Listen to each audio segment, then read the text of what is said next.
everybody, if you've been following my Instagram or Facebook, you know that I've been traveling in India recently. If you haven't, I highly recommend that you follow the Traveling Cannonball. The contact information is in the description below.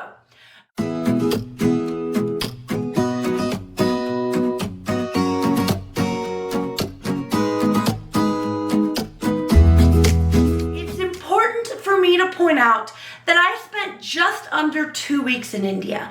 This means that while I learned a lot about India, I'm not an expert on India. I got to have some really unique experiences, not only with tour guides, but also with local Indians. I went to a wedding of an American friend and an Indian friend. I actually know both of them from when we all lived in China.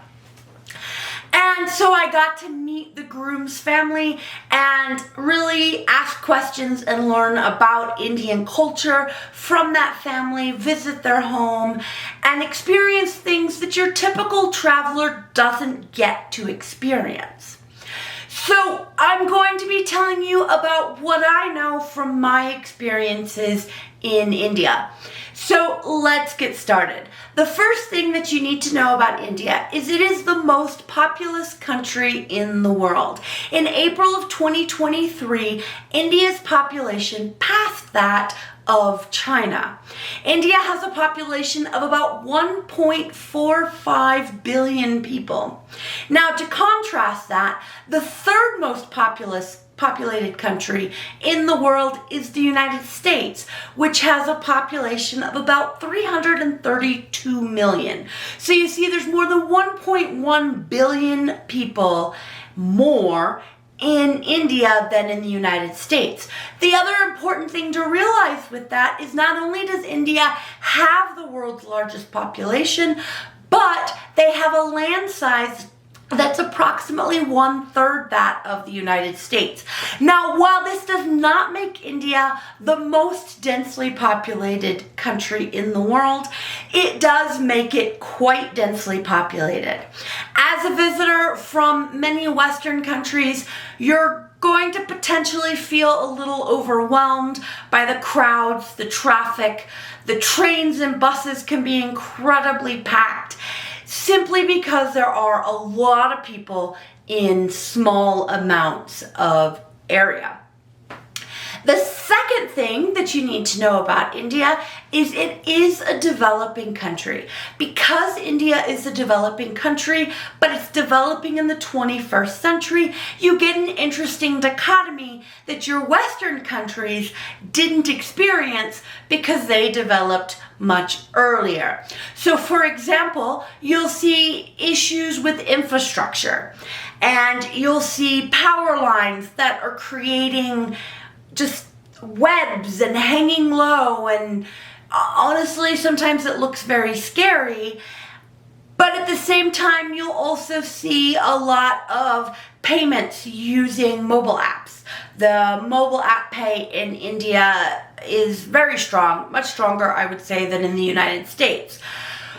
You'll also see a lot of places, for example, that are plastic free, including, according to the signs, the Mumbai airport. Now, I had dinner at McDonald's in Mumbai, and here's a picture of my meal. Do you see what makes me question this?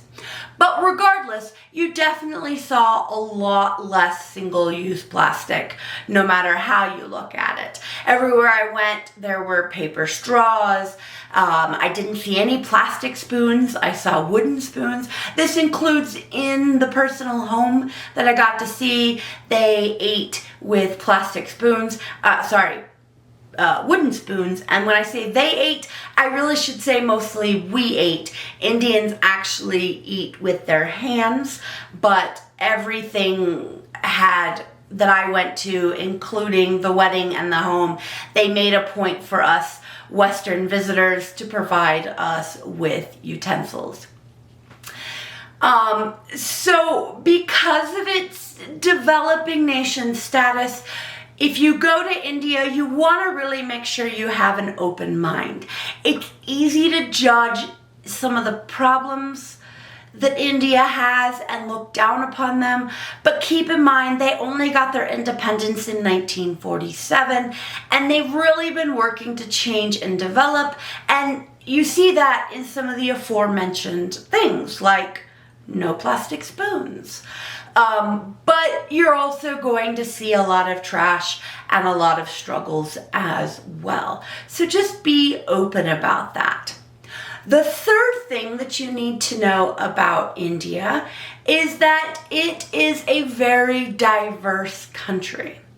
India is very different, I've been told, between north and south. Now, I only visited the south. I spent most of my time in the state of Tamil Nadu, but I've been told that most of what us as Westerners think of when we think of India is actually from the north. For example, the tourist sites are up in the north, most of what you seek to see, especially the Taj Mahal. Also, the north is where most of the Indian cuisine in the United States and other Western countries comes from. For example, in my almost 2 weeks in India, not one time did I see any naan. In the south, rather than wheat products like naan and roti, they tend to have rice-based products like biryani and palau. And that's what I experienced. Also, while there are Hindus throughout the country, Hinduism is the number one religion in India.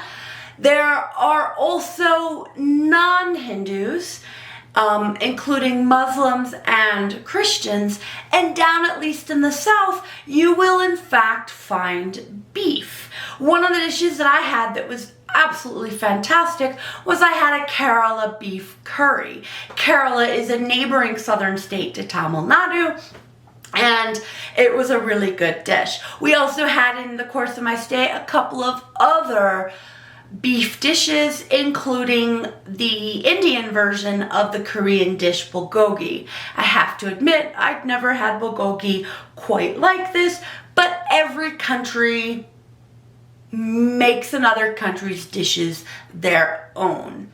So this was Indian Korean food rather than American Korean food or authentic Korean food. And I'm not saying that American Korean food is authentic, that's just a separate thing there. The other thing, and I mentioned this a little bit, is there is great diversity in religion.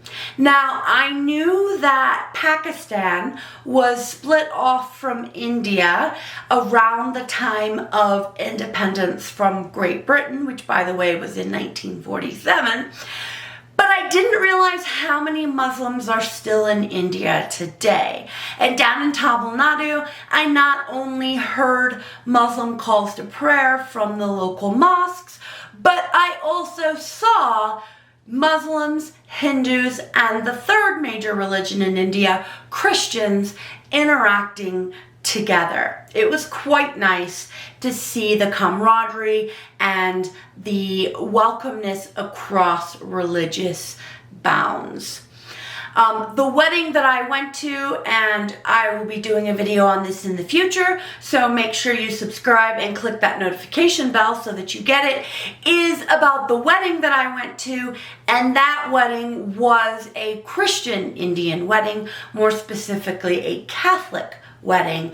And so some of what you may have heard about weddings are not going to be what I experienced, but some of it is. And so I'm going to make a whole video on that in the future. So like I said, make sure you subscribe so that you don't miss that. The fourth thing that you need to know about India is that there are two official languages, Hindi and English, but a lot of people don't speak either one. When India got its independence, it was split into states. And these states are largely based around language lines. So for example, I spent most of my time in Tamil Nadu, which is a Tamil-speaking state. Now, a lot of the people speak English. At the first hotel that I stayed in, everybody seemed to speak English, from the bellboys to the reception to the kitchen or the dining room staff. However, now that I think about it, the drivers, for example, did not tend to. At the second hotel I stayed at, the reception spoke English, but for example, housekeeping definitely had some challenges with English. Matter of fact, I had a little bit of a lack of understanding with the housekeeper. She came to my room and I had a question, and the poor woman was like, room cleaning, she knew that word, and then she was like, no English, and pointed at herself and was like, speak Tamil. But unfortunately, I can't speak Tamil, or Hindi for that matter.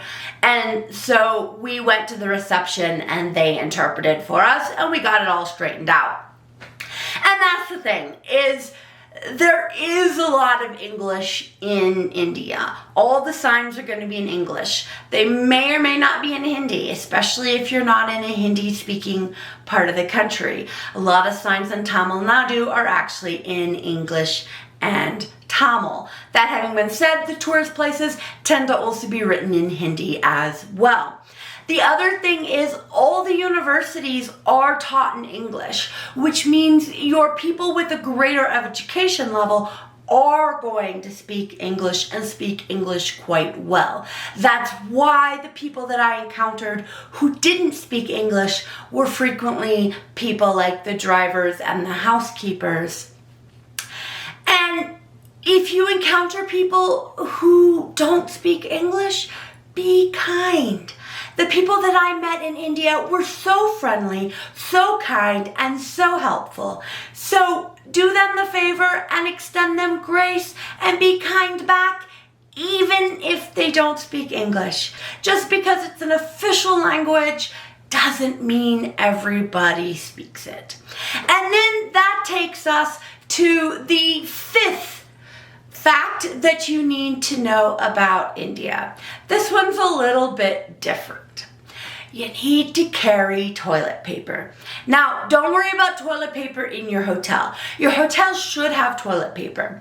Now, one of the hotels that I went to, there was not toilet paper in the bathroom, but when we asked reception, they gave us toilet paper.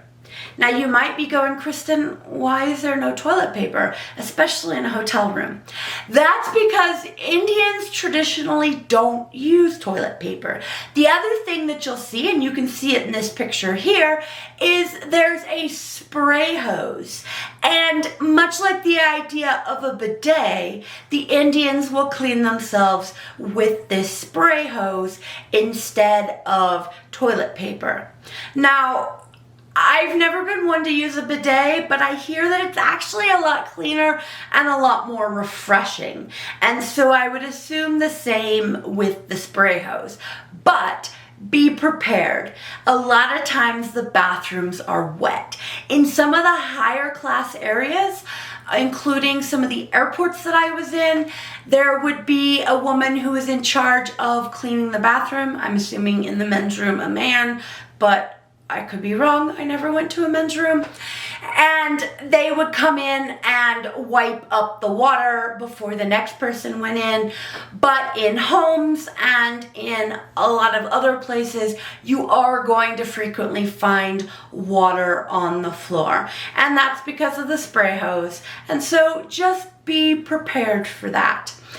I highly recommend taking a trip to India, and personally, I loved my time in South India. I know one of the tour guides that I worked with, he was so excited to find out that I had only been to South India. He's like, most tourists start in North India and then maybe they'll come to South India. And the fact that I was spending my entire time in South India really excited him. Over the next several weeks, I'm going to continue to present videos about what I learned and experienced in India, and so I hope to see you then. Bye for now.